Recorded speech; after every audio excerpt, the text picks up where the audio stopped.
يا أيها الناس اتقوا ربكم الذي خلقكم من نفس واحدة আল্লাহ রাব্বুল আলামিন বলেন, হে মানুষেরা, তোমরা তোমাদের রবকে ভয় করো।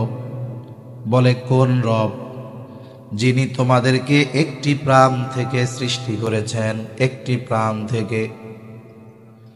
আল্লাহ রাব্বুল আলামিন আমাদেরকে একটি প্রাণ থেকে সৃষ্টি করেছেন। তিনি হলেন হযরত আদম আলাইহিস সালাতু ওয়াস সালাম। কারণ হাদিসের মধ্যে এসেছে, নবীজি সাল্লাল্লাহু আলাইহি ওয়াসাল্লাম বলেন, আল্লাহ তাআলা আদম আলাইহিস সালাতু ওয়াস সালামকে সৃষ্টি করেছেন মাটি থেকে, আর আমাদেরকে সৃষ্টি করেছেন আদম আলাইহিস সালাম থেকে। বলে, এটা কিভাবে হলো? হাদিসের মধ্যে আসছে, নবীজি সাল্লাল্লাহু আলাইহি ওয়াসাল্লাম বলেন, আল্লাহ তাআলা আদম আলাইহিস সালামের পৃষ্ঠদেশ তথা পিঠ থেকে আল্লাহ তাআলা কিয়ামত পর্যন্ত যত মানুষ আসবে, যত মানুষ দুনিয়াতে আছে, যত মানুষ দুনিয়া থেকে চলে গেছে, আল্লাহ তাআলা সকলের রূহ আদম আলাইহিস সালামের পৃষ্ঠদেশ তথা পিঠ থেকে আল্লাহ বের করেছে। আর মানুষের মূল হলো তার রূহ। মানুষের মূল কি? রূহ।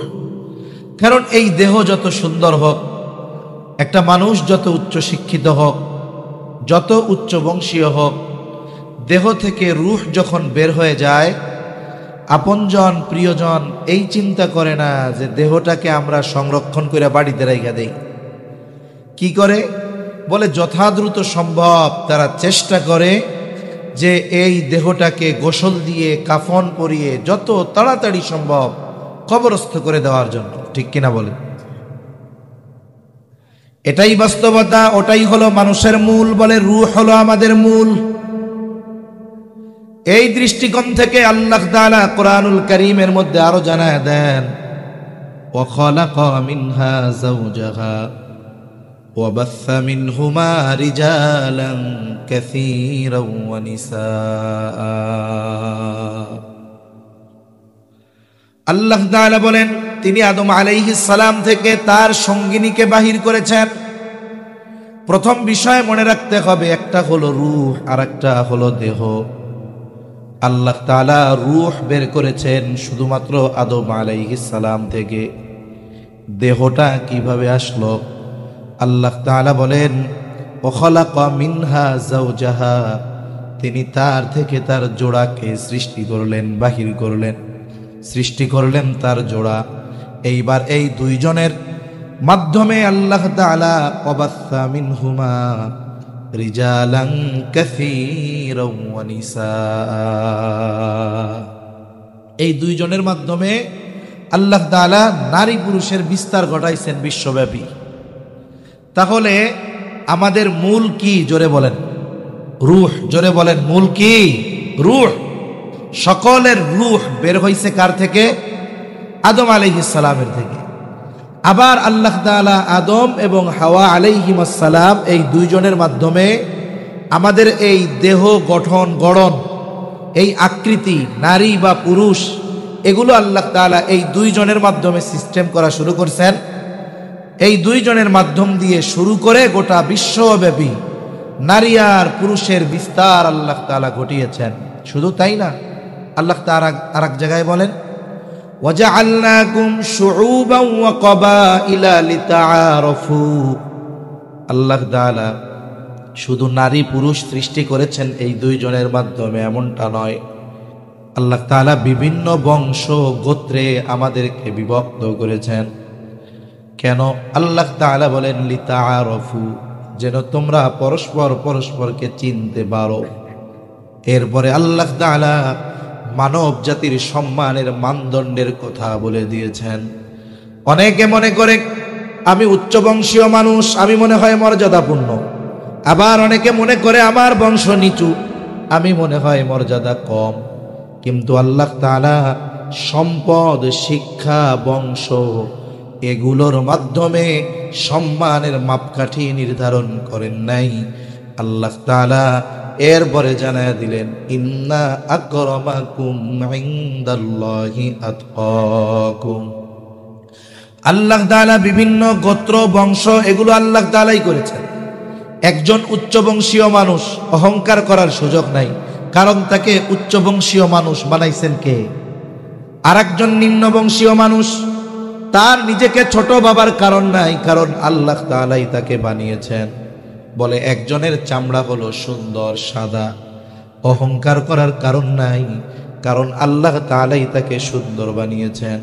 আবার আফ্রিকার মানুষগুলো কালো, তাদের ছোট হওয়ার কোনো কারণ নাই, আমাদেরও হিংসা করার কোনো কারণ নাই, কারণ সে নিজের থেকে কালো হয় নাই, বরং তাকে কালো যিনি বানিয়েছেন তিনি কে? এজন্য যেই মানুষগুলো বংশ, সম্মান, শিক্ষা, টাকা পয়সা এগুলাকে সম্মানের মাপকাঠি মনে করে, আল্লাহ তাআলা তাদেরকে জানায়া দিচ্ছেন, শোনো, এই যে বিভিন্ন বংশ গোত্রে বিভিন্ন কালারে আমি যে আল্লাহ তাআলা তোমাদেরকে সৃষ্টি করেছি, বিভিন্ন গোত্রে বিভক্ত করেছি, বিভিন্ন কালারে তোমাদেরকে যে আলাদা আলাদা করছি, এটা মনে করো না যে সুন্দর হইলেই আমি আল্লাহর কাছে সম্মানিত।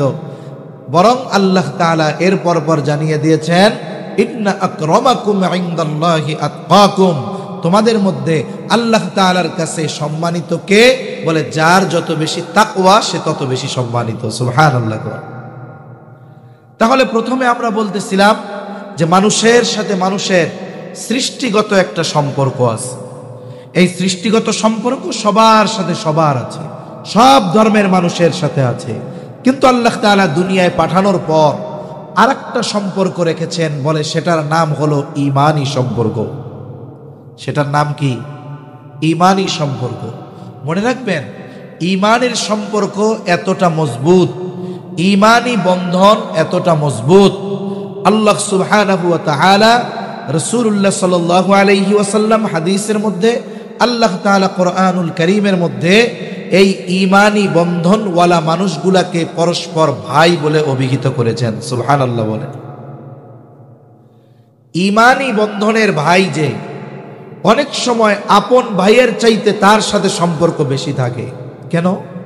বলে আপন ভাই রক্তের সম্পর্কের, ও যদি কখনো ইসলাম বিদ্বেষী কোনো কাজ করে, ও যদি ইসলামের বিরুদ্ধাচরণ করে, ও যদি কোরআনের বিপক্ষে চলে যায়, ও যদি নবীর বিপক্ষে চলে যায়, ও যদি ইসলামের বিপক্ষে চলে যায়, ইমানদার রক্তের আপন ভাই হলেও তার সাথে সম্পর্ক ছিন্ন করতে দ্বিধা দ্বন্দ্বের মধ্যে পড়ে না। ঠিক কিনা বলে? এজন্য ঈমানি বন্ধন মজবুত বন্ধন, রক্তের বন্ধনও যেখানে ফেল মেরে যায়। যেমন রাসূলুল্লাহ সাল্লাল্লাহু আলাইহি ওয়াসাল্লাম হিজরত করে যখন মক্কা থেকে মদিনায় এসেছেন, মদিনায় আসার দ্বিতীয় বছর ঐতিহাসিক বদরের যুদ্ধ সংগঠিত হয়। বদরের যুদ্ধের ইতিহাস লম্বা ইতিহাস।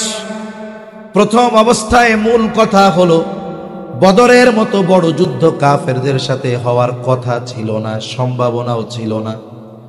মূলত ছোট্ট একটা কাফেলা আবু সুফিয়ানের বাণিজ্যিক কাফেলাকে ধাওয়া করার জন্য গিয়েছিল। যখন আবু সুফিয়ান টের পাইছে আমার এই কাফেলা শত্রুর দ্বারা আক্রান্ত হতে পারে, মক্কায় খবর পাঠায় দিয়েছে আবু জেহেল, আমার কাফেলা তো আক্রান্ত হওয়ার সম্ভাবনা আছে, তোমরা সাহায্যের জন্য ফোর্স পাঠাও, বাহিনী পাঠাও। আবু জেহেল শক্তিশালী এক বাহিনী নিয়ে চলে আসছে। 1000 সশস্ত্র সৈন্য নিয়ে আবু জেহেল চলে আসছে, রওনা দিয়ে দিয়েছে। ওই দিক দিয়া আবু সুফিয়ান তার কাফেলা নিয়ে নিরাপদ জায়গায় পৌঁছে গেল। আবু সুফিয়ান আবার খবর পাঠাইছে আবু জেহেল, আমরা এখন নিরাপদ জায়গায় চলে এসেছি, আর আক্রমণের কোনো সম্ভাবনা নাই, তুমি বাহিনী নিয়ে মক্কায় ফিরে যাও। কিন্তু আসলে আবু জেহেলের মরণ তো লেখা ছিল বদরের ময়দানে। কয় না, এত বড় বাহিনী নিয়ে আসছি, ফিরা যাব নাকি? আমরা মুসলমানদের সাথে লড়াই কইরাই যাব। আবু সুফিয়ান কাফেলা নিয়ে, বাণিজ্য কাফেলা নিয়ে মক্কার পথে, আর আবু জেহেল তার বাহিনী নিয়ে চলে আসছে বদরে। এমন এক পরিস্থিতি, লম্বা কথা সংক্ষিপ্ত সারে বলতেছি, যে অবস্থা এমন মুসলমানদের কাফেরদের সাথে যুদ্ধ না করে এখন আর কোনো উপায় নাই, যুদ্ধ করতেই হবে, অবস্থা এইরকম। রাসূলুল্লাহ সাল্লাল্লাহু আলাইহি ওয়াসাল্লামও এইরকম বড় যুদ্ধের প্রস্তুতি নিয়ে যান নাই। আবার এখনকার মতো জামানা না তো, যে মনে করেন ঢাকা থেকে চিটাগাং আসতে হবে, কোনো মতে বিমানে ওইটা বিমানটা ছাড়তে পারলে হইল 40 মিনিটের মধ্যে চট্টগ্রাম চলে আসে। তখনকার জামানা তো গাড়িও ছিল না, এই যে 70 মাইল পথ অতিক্রম দেওয়ার জন্য লম্বা সময় দরকার হইতো। এত সময় নাই যে মদিনায় গিয়ে বাহিনী প্রস্তুত করে আবার বদরে এসে তাদের সাথে যুদ্ধ করা, এত সময়ও নাই। অবস্থা এরকম, সৈন্য যা আছে তাই নিয়ে ওদের সাথে যুদ্ধ করতেই হবে, এছাড়া আর উপায় নাই। কাফেররা প্রস্তুত। নবীজির সাথে সর্বসাকুল্য সৈন্য সংখ্যা হইল 313 জন। 5টা তলোয়ারও নাই তাদের সাথে, ঘোড়াও নাই। আবার দেখেন, ওই বছর রোজা ফরজ হয়েছে, বদরের যুদ্ধ হয়েছে 17ই রমজান, এবং প্রচন্ড গরম ছিল ওই বছর। এর মধ্যে রাসূল আকরাম সাল্লাল্লাহু আলাইহি ওয়াসাল্লাম চিন্তা করতেছিলেন যে এদেরকে যে যুদ্ধের কথা বলবো, একটা হলো লোকজন কম যদি হয়, অস্ত্র যদি ভারী থাকে, একজন 10 জনের সাথে লড়াই করে পারে, ঠিক কিনা বলেন? একজনের কাছে যদি একটা বন্দুক থাকে, বন্দুকে যদি 100 গুলি থাকে, তার সামনে 50 জন কোনো ব্যাপার, ও একাই তো 100। অনেক সময় মানুষের সংখ্যাধিক্য না থাকলেও অস্ত্রের কারণে সে একা 10 জনের সাথে লড়াই করতে পারে। মুসলমানদের অবস্থা কি বলে? সংখ্যাও কম, অস্ত্রও কম। কিন্তু বলেন তো, এইগুলো কম হতে পারে, কিন্তু ইমানি শক্তি কি কম নাকি? ইমানি শক্তি কম না। এরপরেও নবীজি আরেকটা চিন্তা করতেছেন, কাফেলায় মুহাজির সাহাবী বেশি। মুহাজির যারা, তারা তো যুদ্ধ করবে তাদের আত্মীয় স্বজনের বিরুদ্ধে। মক্কার কাফেরদের সাথে যদি যুদ্ধ করতে হয়, তাহলে মুহাজিররা অস্ত্র ধারণ করবে কাদের বিরুদ্ধে? বলে কেউ ভাইয়ের বিরুদ্ধে, কেউ বাবার বিরুদ্ধে, কেউ সন্তানের বিরুদ্ধে। নবীজি চিন্তা করতেছিলেন, এরা ইমানের জন্য কত ত্যাগ স্বীকার করলো, এখন যদি বলি তোমার বাবার বিরুদ্ধে অস্ত্র ধারণ করতে হবে, হয়তো এরা রাজি নাও হতে পারে। নবীজি সাল্লাল্লাহু আলাইহি ওয়াসাল্লাম মুহাজির এবং আনসারদেরকে নিয়ে পরামর্শে বসে গেলেন, কি করা যায়। মুহাজিরদের কাছে জিজ্ঞাসা করলেন, তোমাদের মত কি? যুদ্ধ না করে তো উপায় নাই। মুহাজিরদের পক্ষ থেকে যে জবাব, তার সারমর্ম হলো, ইয়া রাসূলুল্লাহ, আমরা ঈমানের জন্য বাড়ি ছেড়েছি, ঘর ছেড়েছি, সম্পদ ছেড়েছি, টাকা পয়সা ছেড়েছি। ঈমানের জন্য যদি জীবন দিতে হয়, আমরা জীবন দেওয়ার জন্য প্রস্তুত আছি। জীবন যদি দিতে হয়, আমরা জীবন দেওয়ার জন্য রেডি। একটু ভলিউম বাড়াবা, এতবার বলতে তো ভালো লাগে না, ভলিউম বাড়াও। তুমি কি পারো? তুমিও পারো না, বসে রেখে গেছে তোমার। তাহলে ঈমানের জন্য যদি জীবন দিতে হয়, আমরা জীবন দিতেও প্রস্তুত আছি। যাক, মুহাজিরদের মত পাওয়া গেল। এরপরে নবীজি সাল্লাল্লাহু আলাইহি ওয়াসাল্লাম আনসার সাহাবী যারা ছিল, তাদেরকে পরামর্শ যাচ্ছে যে তোমরা কি বলো। আনসারদের পক্ষ থেকে জবাব, ইয়া রাসূলুল্লাহ, আপনি চিন্তা করবেন না, আমরা আপনার সামনে, পেছনে, ডানে বামে, চতুর্দিকে অবস্থান করে এমন ভাবে যুদ্ধ করব যে আপনি খুশি হয়ে যাবেন। আর একজন দাঁড়ায় গেছে আনসারদের মধ্য থেকে, সে দাঁড়িয়ে বলে, ইয়া রাসূলুল্লাহ, আপনি আমাদের পরামর্শ চাচ্ছেন, শুনে নেন। আপনি যদি আমাদের সকলকে সমুদ্রের পাড়ে দাঁড় করায় দেন, সমুদ্রের পাড়ে দাঁড় করিয়ে যদি আপনি নির্দেশ দেন যে তোমরা এখনই সমুদ্রের মধ্যে ঝাঁপায় পড়ো, ইয়া রাসূলুল্লাহ, এই নির্দেশ দেওয়ার পরে আপনি তাকিয়ে দেখবেন, আপনার নির্দেশের পরে একজন ব্যক্তিও সমুদ্রের পাড়ে দাঁড়িয়ে থাকবে না। আপনি নির্দেশ দেওয়ার সাথে সাথে সবাই সমুদ্রের মধ্যে মুহূর্তের মধ্যে ঝাঁপায়া পড়বে। রাসূল সাল্লাল্লাহু আলাইহি ওয়াসাল্লাম প্রথমে চিন্তা করতেছিলেন যে এরা কি যুদ্ধ করতে রাজি হবে নাকি। রাসূল সাল্লাল্লাহু আলাইহি ওয়াসাল্লাম যখন দুই পক্ষের পরামর্শ করার পরে দুই পক্ষেরই মত পাইছেন, এক চিন্তা দূর হইছে। এখন সৈন্য সামন্তের সংখ্যা কত? বলে সৈন্য সামন্তের সংখ্যা হয়েছে 313 জন। কয়জন? 313 জন। এখন যুদ্ধের ময়দানে রাসূল সাল্লাল্লাহু আলাইহি ওয়াসাল্লাম চলে গেছেন।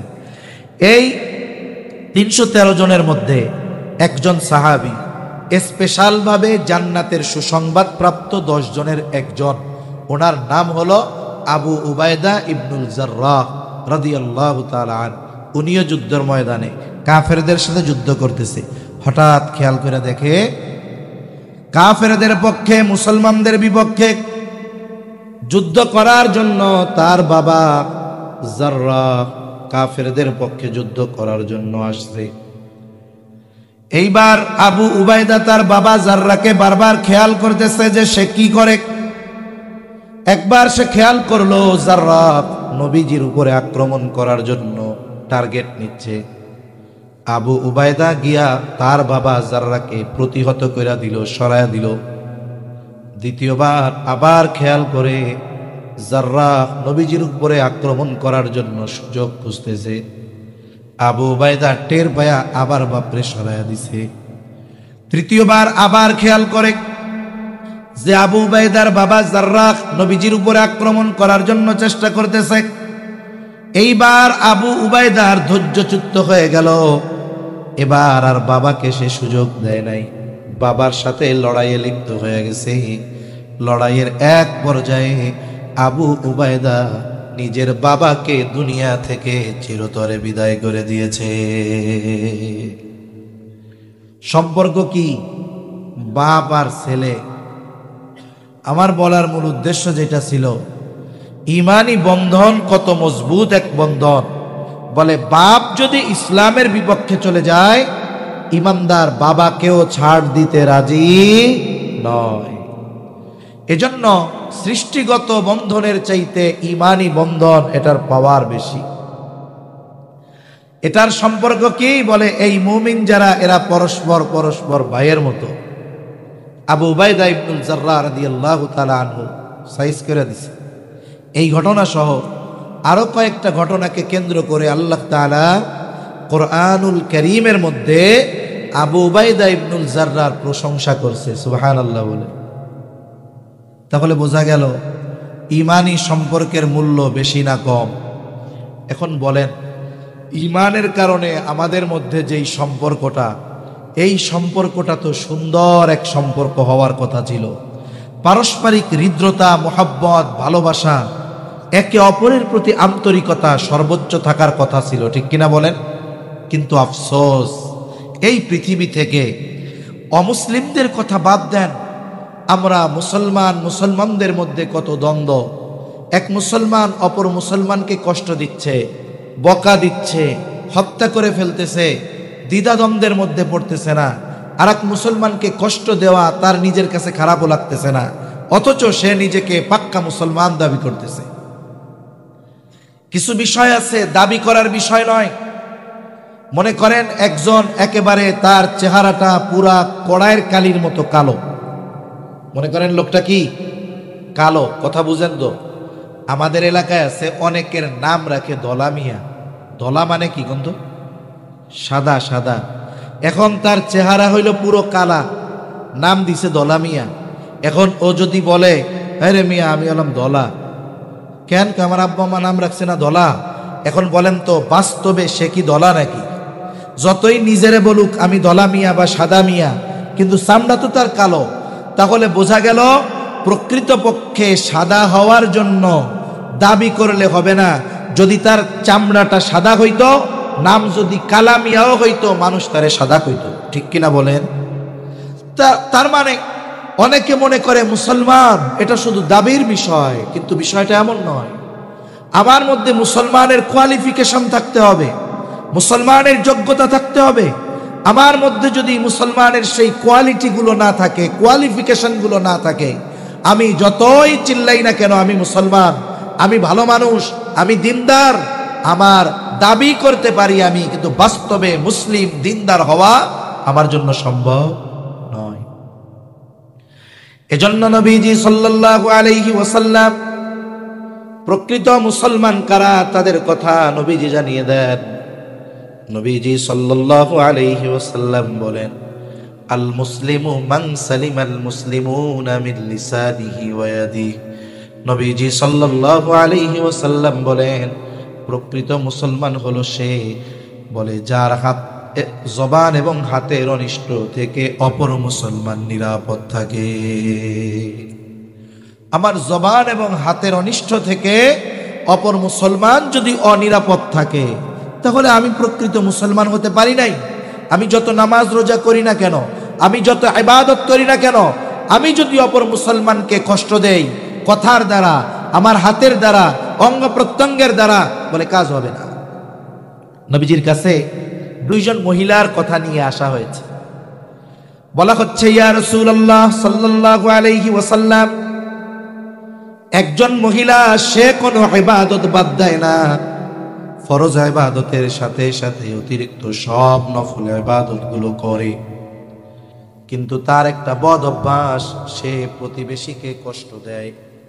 আর একজন মহিলা সে অনেক নফল ইবাদত করে না, যেগুলো না করলেই নয় জরুরি ফরজ, এইগুলা করে, কিন্তু সে মানুষকে কষ্ট দেয় না, প্রতিবেশীর সাথে ভালো ব্যবহার করে। ইয়া রাসূলুল্লাহ, এই দুইজনের মধ্যে কে বেশি উত্তম?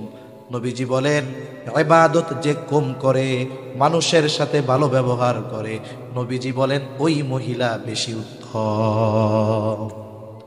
তাহলে দেখছেন, আমরা ইবাদত করি, তাহাজ্জুদ পড়ি, আওয়াবিন ইশরাক সব পড়ি, কিন্তু আর এক মুসলমানরা আমরা কষ্ট দেই। জবানের দ্বারাও হতে পারে, অঙ্গ প্রত্যঙ্গের দ্বারাও হতে পারে। বলেন তো, এই নামাজ পড়ে, এই ইবাদত করে বাস্তবিক অর্থে প্রকৃত মুসলমান হওয়া যাবে? যাবে না। রাসূলুল্লাহ সাল্লাল্লাহু আলাইহি ওয়াসাল্লাম জানায় দেন, আমরা মুসলমানদেরকে বিভিন্নভাবে কষ্ট দেই। কষ্ট অনেক সময় আঘাতের মাধ্যমে দেই, অনেক সময় জবানের মাধ্যমে দেই। নবীজি বলেন, সিবাবুল মুমিনি ফুসুক ওয়া কিতালুহু কুফর। নবীজি সাল্লাল্লাহু আলাইহি ওয়াসাল্লাম বলেন, মুমিনকে গালি দেওয়া ফাসিকি, আর হত্যা করা হলো কুফুরি। মুমিনকে গালি দেওয়া কি? হত্যা করা কুফুরি। সম্প্রতি সময়ের ঘটনা আপনাদের কম বেশি সবার জানা আছে। এই যে কয়েকদিন আগে বিশ্ব ইজতেমা টঙ্গী, 17 তারিখ দিবাগত রাত, মানে 18 তারিখ হয়ে যায় তো ইংরেজি হিসাবেও, 18 তারিখ সুবহে সাদিকের পূর্ব মুহূর্তে টঙ্গীর ময়দানে শুরাই নিজামে উলামা ইকরামের তত্ত্বাবধানে যারা দাওয়াতি মেহনত করেন, তাবলীগের মেহনত করেন, মাঠ প্রস্তুত করার জন্য কিছু ভাই ময়দানে অবস্থান করতেছে। এর আগের একটু বিষয় কিছু বলা দরকার। যেমন গত নভেম্বরের 5 তারিখ যখন উলামা ইকরামের তত্ত্বাবধানে তাবলীগ নিয়ে অভ্যন্তরীণভাবে এক ষড়যন্ত্র চলতেছিল, এই ষড়যন্ত্রের খবর যখন উলামা ইকরাম জানতে পেরেছেন, উলামা ইকরাম, উলামা তলাবা, সাথে সাথে উলামা ইকরামের তত্ত্বাবধানে পরামর্শে যারা দাওয়াত ও তাবলীগের মেহনত করেন, সেই ভাইদের সমন্বয়ে একটা মহাসমাবেশ হয়েছে। সবাই সেখানে গিয়েছে। ওইখানে যাওয়ার পরে ওরা কিন্তু নিচে নিচে, তলে তলে কঠিন এক ষড়যন্ত্রের জাল বুনেছিল। এই কারণেই কিন্তু মুহূর্তের মধ্যে 2-3 দিনের মধ্যে এই মহাসমাবেশের আহ্বান করা হয়েছে। অনেকে ওই অভ্যন্তরীণ খবরটা জানে না। যাই হোক, ওইখানে গিয়ে তাদের ষড়যন্ত্রের প্রেক্ষাপট সামনে রেখে উলামা ইকরাম কিছু কঠোর সিদ্ধান্ত নিলেন। কঠোর সিদ্ধান্তগুলোর মধ্যে একটি সিদ্ধান্ত হলো যে এই বছর অন্যান্য বছরের ন্যায় হবে না, বরং এই বছর ইজতেমা 2 পর্বে হবে এবং 2 পর্বই উলামা ইকরামের তত্ত্বাবধানে অনুষ্ঠিত হবে। ঠিক কিনা বলেন? আপনারা শুনছিলেন না? এই সিদ্ধান্ত দেওয়া হয়েছে। যাক, এরপরে ষড়যন্ত্রকারীরা তো ষড়যন্ত্র চালায়াই গেছে। এর কিছুদিন পরেই, কয়েকদিনের মধ্যে উপদেষ্টা মণ্ডলীর মধ্য থেকে ধর্মীয় উপদেষ্টা, স্বরাষ্ট্র উপদেষ্টা সহ আরো বেশ কিছু গণ্যমান্য ব্যক্তি, প্রশাসনের লোকজন সহ উলামা ইকরামের কাছে গেলেন। তারাও বুঝতে পারছে যে উলামা ইকরাম যদি শক্ত অবস্থানে থাকেন, তাহলে অবশ্যই 2 পর্বেই তারা ইস্তেমা করবেন এবং তথাকথিত ইতাআতি যারা এরা টঙ্গীর ময়দানে ঢুকবার সুযোগ পর্যন্ত পাবে না। ওনারা বুঝতে পারছে, কিন্তু দেশের সার্বিক বিষয় বিবেচনা করে অন্যান্য আরো বিষয়কে সামনে রেখে ওনারা উলামায়ে কেরামের কাছে গেলেন। উলামায়ে কেরামের কাছে গিয়ে তাদেরকে বললেন যে দেখেন, রাষ্ট্রের পরিস্থিতি, সার্বিক পরিস্থিতি, বিশৃঙ্খলা সমস্ত কিছুর বিবেচনা করে আপনাদের কাছে আমাদের অনুরোধ, আপনারা বিগত সময়ে যেভাবে ইস্তেমা হয়ে আসতেছে আপনারা ওইভাবেই করেন। তার মানে বিগত বছরগুলো কেমনে হয়েছে? বিগত বছরগুলোতে হয়েছে যে প্রথম পর্ব উলামায়ে কেরামের তত্ত্বাবধানে হয়েছে, দ্বিতীয় পর্ব ইতাআতিরা করেছে। মাঠ প্রস্তুত করেছে কারা? বলে মাঠ প্রস্তুত করেছে উলামায়ে কেরামের তত্ত্বাবধানে শুরাই নিজামের সাথীরা। সাথে সাথে জোড়ের পরে মাঠ প্রস্তুতের কাজে লেগে গেছে। প্রথম পর্বের ইস্তেমা শেষ, এরপরে দ্বিতীয় পর্বে তারা ইস্তেমা করছে। উলামায়ে কেরাম বললেন যে আমরা প্রশাসনের প্রতি সম্মান দেখিয়ে, উপদেষ্টাদের প্রতি সম্মান দেখিয়ে, রাষ্ট্রের বৃহৎ স্বার্থের কথা চিন্তা করে আপনাদের এই দাবি মাইনা নিলাম। তবে আমাদেরও একটা দাবি, দ্বিতীয় পর্ব ওনারা করবে ঠিক, কিন্তু বিগত সময়ে যেমন ওই স্বঘোষিত আমির এদেশে আসতে পারে নাই, আসতে দেওয়া হয় নাই, এবারও তাকে আসতে দেওয়া হবে না।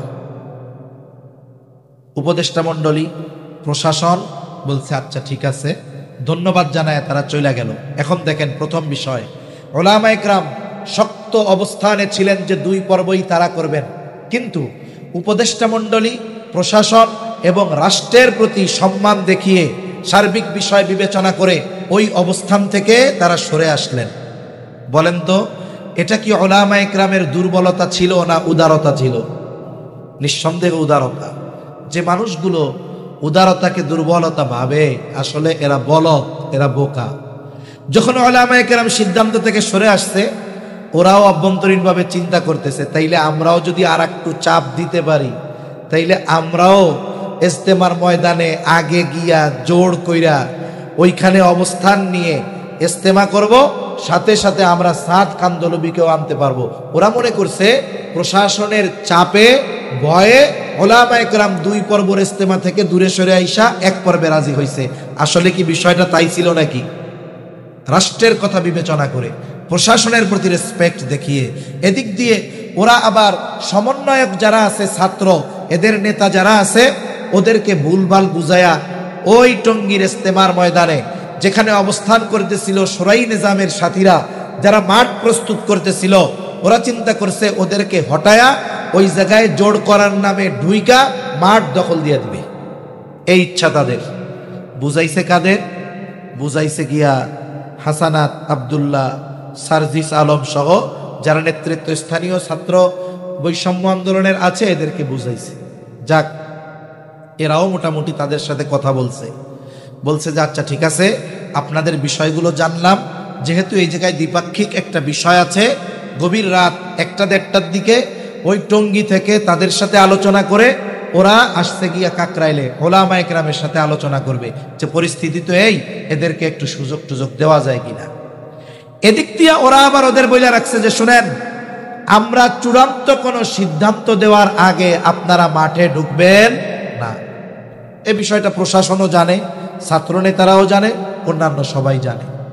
আলোচনা চলতেছে উলামায়ে কেরামের সাথে। 2:45-3টার দিকের ঘটনা, রাত। ইতিমধ্যে কি হলো, কোনো সিদ্ধান্ত আসার পূর্বেই ওরা সশস্ত্র অবস্থায় ওখানে সারা দেশ থেকে গোপনে হাজার হাজার মানুষকে নিয়ে গেছে ওই জায়গায়।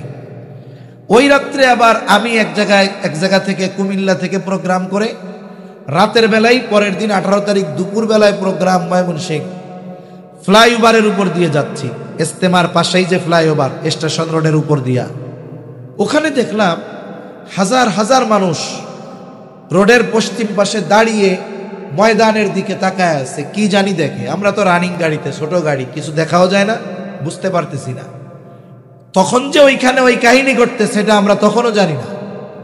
তা কি হলো, কোনো সিদ্ধান্ত আসার পূর্বেই ওরা পশ্চিম দিকের টিনের যে বেড়া ভেঙে ভিতরে ঢুকে গেল। হাতে কি মোটা মোটা লাঠি, সাথে কয়েকজন রড নিছে, এইরকম লম্বা লম্বা কিরিস, রামদাও নিয়ে ঢুকছে ভিতরে। চিন্তা করেন, সিদ্ধান্ত আসার পূর্বে কি হলো, ফজরের নামাজের পর এমনিতেই একটু মোবাইলটা খুলছি, ইতিমধ্যে নোটিফিকেশন আসলো যে দেখলাম যে অলরেডি আমাদের কিশোরগঞ্জের এক ভাইকে বুকের মধ্যে পেটের মধ্যে ছুরি ঢুকায়া, ছুরি এরকম মুড়াইছে, বুঝেন তো, ঢুকাইছে পেটের মধ্যে এইভাবে মুড়াইছে, মাত্রাতিরিক্ত রক্তক্ষরণে আমাদের ওই ভাই ইন্তেকাল করেছে। অপর দিক দিয়ে আরো কয়েকজন হত্যা করেছে, 4 জন অফিসিয়াল ভাবে ঘোষণা দেওয়া হয়েছে, আরো কতজন আহত হয়েছে।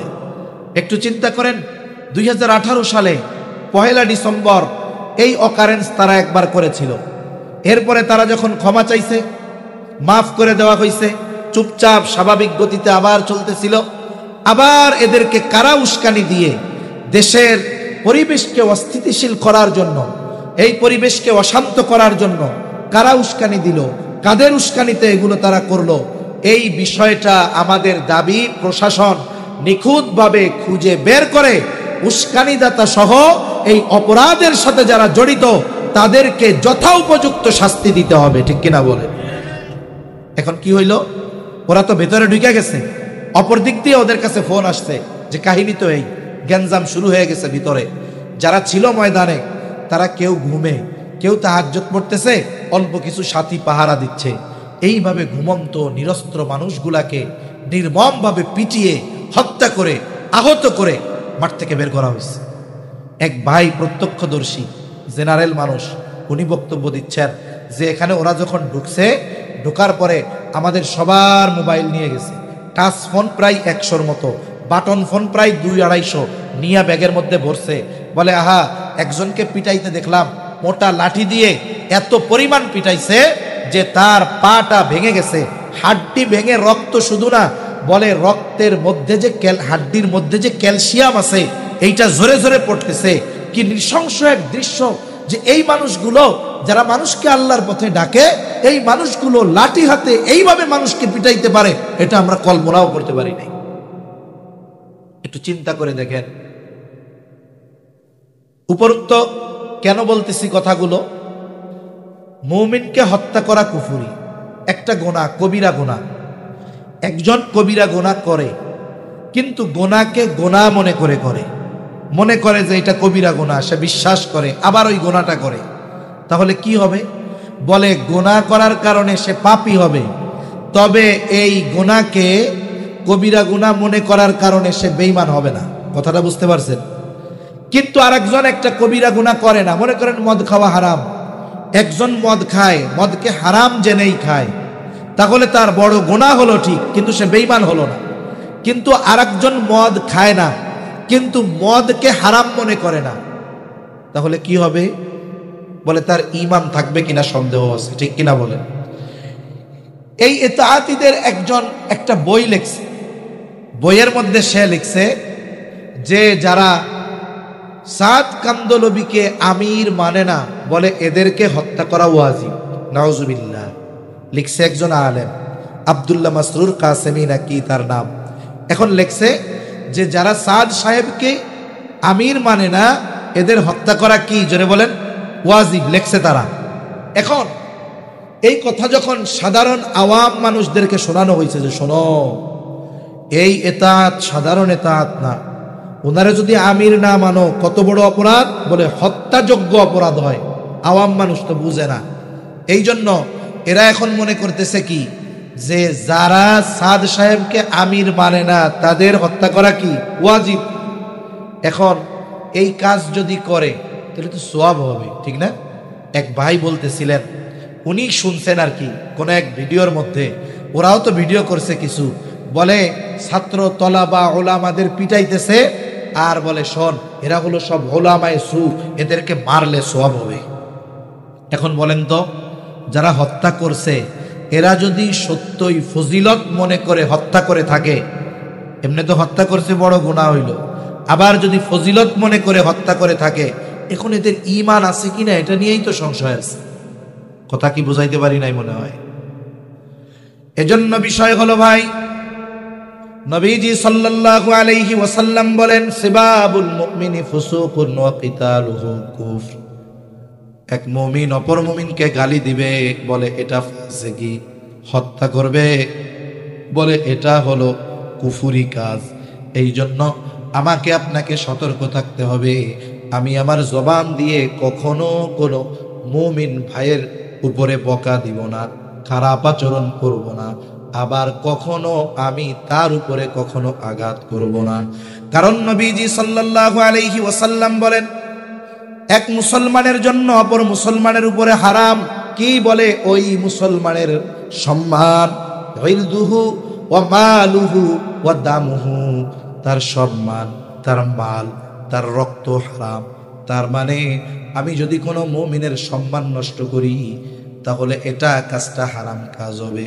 আমি যদি এক মুমিনের মাল আত্মসাৎ করি এটা নিঃসন্দেহে বড় গুনাহ হবে। আমি যদি অপর মুসলমানকে কখনো আঘাত দিয়ে রক্তাক্ত করি এটা আমার জন্য বড় পাপের কাজ হবে। উলামায়ে কেরাম হয়তো অনেক সময় কথা বলতে গিয়ে একটু কড়া কথা বলে, একটু কড়া কথা বলে ঠিক, কিন্তু বলেন তো কোনো আলেম কি আমাদের এই কথা বলছে? যারা ইতাআত করে সাদ কান্দলবিপন্থী এদেরকে তোমরা পিটাইয়া মাথা ফাটাই দিবা, এরকম কেউ কোনোদিন বলছে? কেউ কোনোদিন বলে নাই। হয়তো বিরোধিতার ক্ষেত্রে কঠোরতা অবলম্বন করা হয়েছে, কিন্তু শারীরিকভাবে হেনস্থা করা, বকা দেওয়া, কাফের বলা, আঘাত করে রক্তাক্ত করা, এই ধরনের কোনো নির্দেশনা উলামায়ে কেরাম কখনো দেয় নাই। কিন্তু তারা তো কিতাব লেখা আমাদের উপরে ফতোয়া দিয়া দিছে যে এদেরকে যদি পেটানো যায় তাহলে সওয়াব হবে। সাদ সাহেবকে যারা মানে না বলে এদেরকে হত্যা করা ওয়াজিব। চিন্তা করেন তো আমাদের মধ্যে দূরত্বটা তাহলে কত হয়ে যাচ্ছে। অথচ এ তাবলীগের ইতিহাস যদি বলতে যাই লম্বা কথা, লম্বা হয়ে যাবে। এ তাবলীগ বাংলাদেশের ভূখণ্ডে শুরু হয়েছে উলামায়ে কেরামের মাধ্যমে। তাবলীগের শুরু কোথায়? বলে শামসুল হক ফরিদপুরি সদর সাহেব হুজুর রহমাতুল্লাহি আলাইহি গওহরডাঙ্গার জমিনে শুয়ে আছেন শামসুল হক ফরিদপুরি রহমাতুল্লাহি আলাইহি।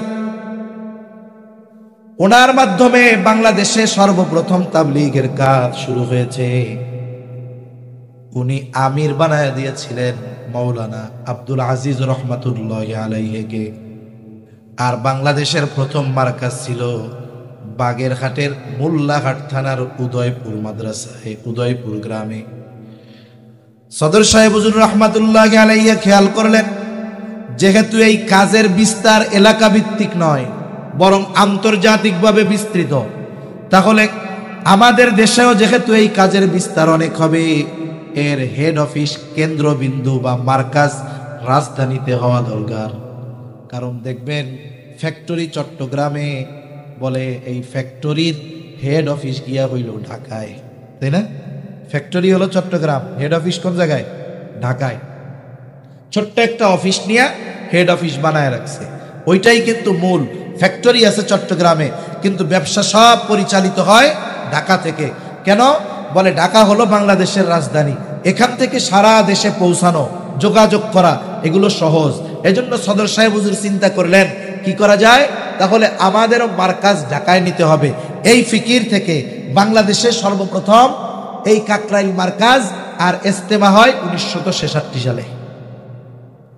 তাহলে দেখেন এই কাজ এদেশে শুরু হয়েছে আলেমদের হাত ধরে। আলেমরা আস্তে আস্তে আওয়ামদেরকে জুড়াইছে। কি পরিমাণ আওয়ামদের জুড়ানো হয়েছে, মানুষেরা দ্বীনের পথে আসছে। আলেম ওলামাও তাদেরকে সর্বোচ্চ রেসপেক্ট করেছে, সম্মান করেছে।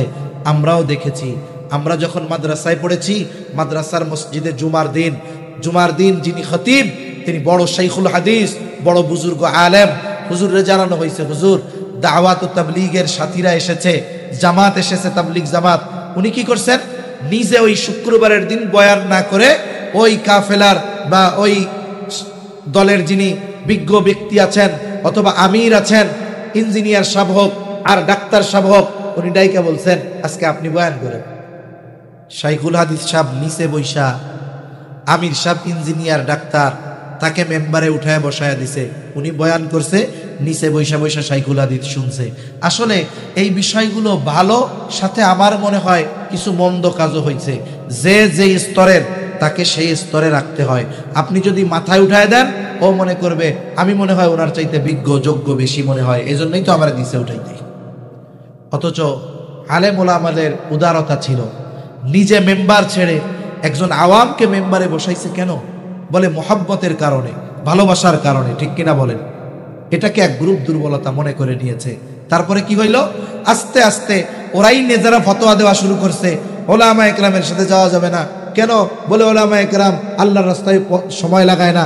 আরে ভাই, মৌলানা সাহেব বছরের পর বছর ধরে হাদিস পড়াচ্ছে, একজন কোরআনের দর্শ দিচ্ছে, তাফসীরের দর্শ দিচ্ছে, ফিকাহের দর্শ দিচ্ছে, তাহলে এরা কি শয়তানের পথে আছে নাকি?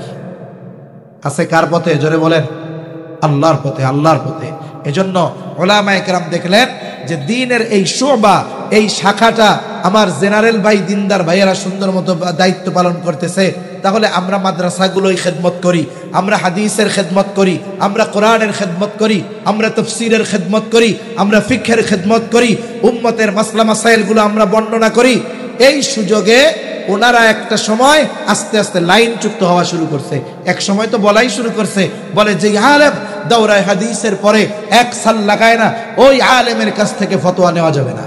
এরকম কথাও এদেশে হয়েছে কি হয় নাই? হয়েছে।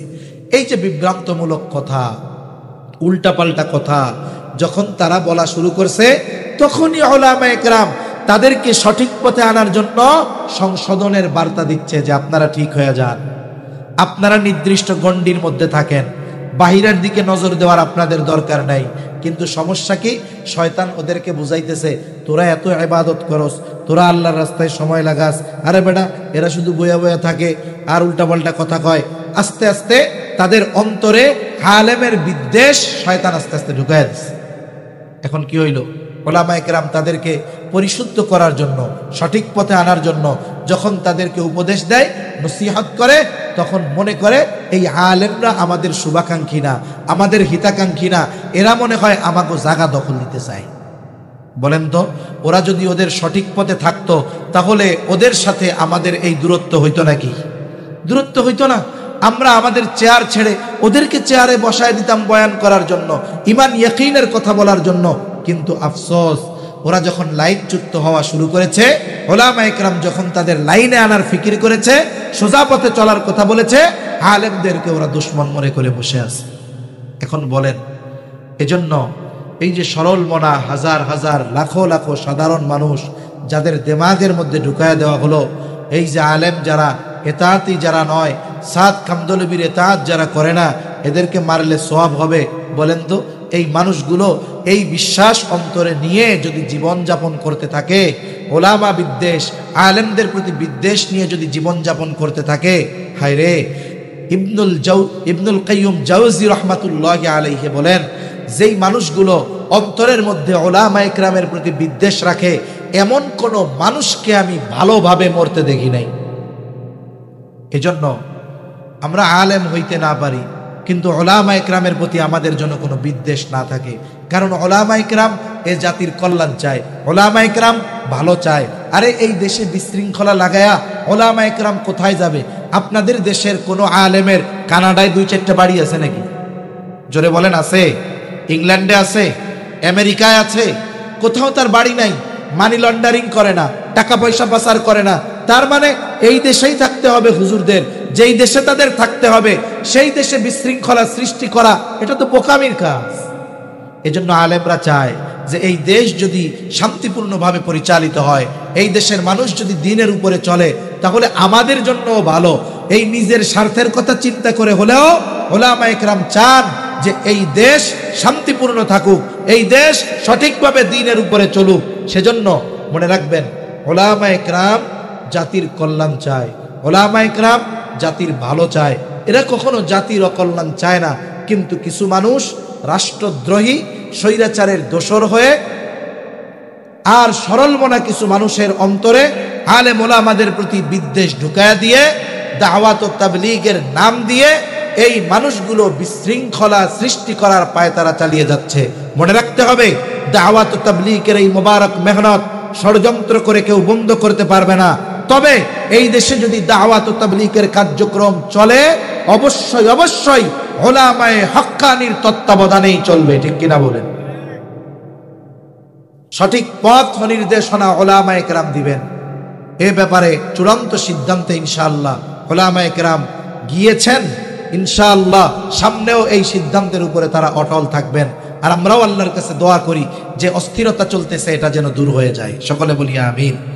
এখন আসেন, এই ভ্রাতৃত্ব বন্ধন আমাদের অটুট করার দরকার, কারণ আমাদের সম্পর্ক ঈমানি সম্পর্ক। আমরা কি করব? যে যে দল করুক, যে যে মতের হোক, সে যদি ঈমানদার হয়, আমরা তার জান মাল সম্মান সম্পদ কোনো কিছুর ক্ষতি করব না। জোরে বলেন, কোনো কিছুর ক্ষতি করব না। সাথে সাথে যারা সঠিক পথের উপরে আছে, আমরা সবাই সবাইকে এক দেহের মতো মনে করব, কারণ রাসূল সাল্লাল্লাহু আলাইহি ওয়াসাল্লাম বলেন, মুসলমান একটি দেহের ন্যায়। যখন তার পায়ে কাটা ফুটে, পুরা দেহ এই ব্যথা অনুভব করে।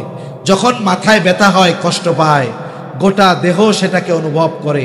এজন্য মুসলমানের প্রতি হৃদ্রতা, মোহাব্বত, ভালোবাসা এটা সর্বোচ্চ রাখতে হবে।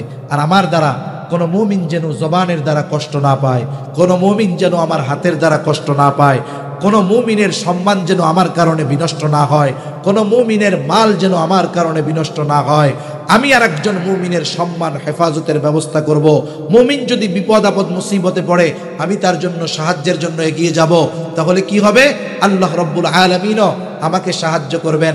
আমি যদি এক মুমিনের উপকার করি, কল্যাণ করি, সাহায্য করি, আল্লাহ সুবহানাহু ওয়া তাআলা দুনিয়া আখিরাতে এর বিনিময় আমাকে দিবেন। ঠিক কিনা বলেন? মূল কথা হলো ভাই, আমাদের সম্পর্ক দুই ধরনের ছিল। একটা হলো সৃষ্টিগত সম্পর্ক, আর একটা হলো ঈমানি সম্পর্ক। আমরা এই ঈমানি সম্পর্ককে মজবুত করে ধরব, অটুট করে ধরব। আমি আমার অপর মুসলমান ভাইকে কষ্ট দিব না, তার কষ্টের কারণ হব না, তার উপরে জুলুম করব না, তাকে কোনো জালেমের হাতেও তুলে দিব না। বলেন ইনশাআল্লাহ। আল্লাহ সুবহানাহু ওয়া তাআলা আমাদের এই ভ্রাতৃত্ব বন্ধনকে ইসলামের আলোকে মজবুতভাবে আঁকড়ে ধরার তৌফিক আল্লাহ দান করেন। আমিন। ওয়া আখিরু দাওয়ানা আলহামদুলিল্লাহি রাব্বিল আলামিন। আসসালামু আলাইকুম ওয়া রাহমাতুল্লাহি ওয়া বারাকাতুহু।